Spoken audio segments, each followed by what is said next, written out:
எல்லோருக்கும் அஸ்ஸலாமு அலைக்கும் வரஹ்மத்துல்லாஹி வபரகாத்துஹு. புதன்கிழமை லுஹா தொழுகையில் ஓத வேண்டிய சிறந்த அல்லாவின் பெயருடைய திக்ர். ஸல்லல்லாஹு அலா முஹம்மத் ஸல்லல்லாஹு அலைஹி வஸலாம். யா வஹாப். இந்த அல்லாவின் திருப்பெயரை 2 ரகாத் லுஹா தொழுதுவிட்டு 1000 முறை ஓத வேண்டும். பிறகு அல்லாவிடம் துவா செய்ய வேண்டும்.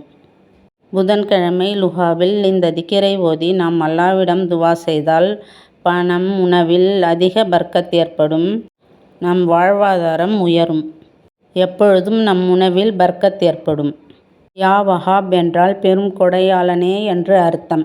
எப்பொழுதும் நம் லுஹாவில் 100 முறை ஓதி வந்தால் மிகவும் நல்லது. தினசரி புதன்கிழமை ஓதினால் இன்னும் அதிக நன்மை ஏற்படும்.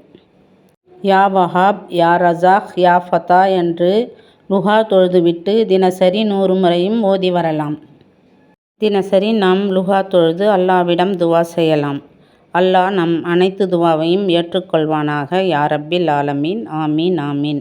ஸல்லல்லாஹு அலா முஹம்மத் வாலிஹி வஸ்ஸாபிஹி அஜ்மஈன் வல்ஹம்துலில்லாஹி ரப்பில் ஆலமீன். ஆமீன் ஆமீன். இது அல்லாவின் அற்புதங்கள் சேனல். இந்த வீடியோ பார்க்குற எல்லோரும் அல்ஹம்துலில்லான்னு கமெண்ட்ஸ் பண்ணுங்கள், லைக் பண்ணுங்கள், சப்ஸ்கிரைப் பண்ணுங்கள். அல்லாஹ் மிக பெரியவன். எல்லா புகழும் அல்லாஹ்வுக்கே.